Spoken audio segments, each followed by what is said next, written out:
ગુજરાતમાં સૌપ્રથમ વખત ચોરી કરતી ગેંગ સામે ગુજસી ટોકની કાર્યવાહી કરવામાં આવી છે, જેમાં પોરબંદર લોકલ ક્રાઇમ બ્રાન્ચ દ્વારા 9 જેટલા શખ્સો સામે કાર્યવાહી હાથ ધરવામાં આવી છે।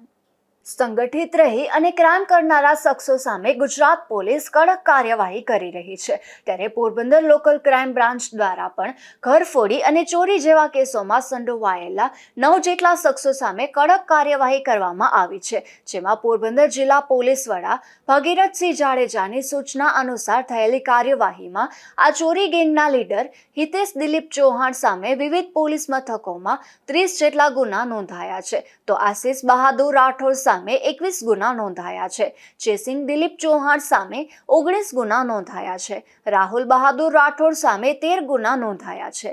કિશન નવલસિંહ રાઠોડ સામે 13 ગુના નોંધાયા છે, ભગત ભરત ચૌહાણ સામે 6 ગુના નોંધાયા છે, દીપક સોનિયા ચૌહાણ સામે 6 ગુના નોંધાયા છે, કંવરસિંહ નવલસિંહ રાઠોડ સામે 6 ગુના નોંધાયા છે અને અરુણ ધામા ચૌહાણ સામે 4 ગુના નોંધાયા છે। ત્યારે આ તમામ શખ્સો સામે કાર્યવાહી હાથ ધરવામાં આવી છે।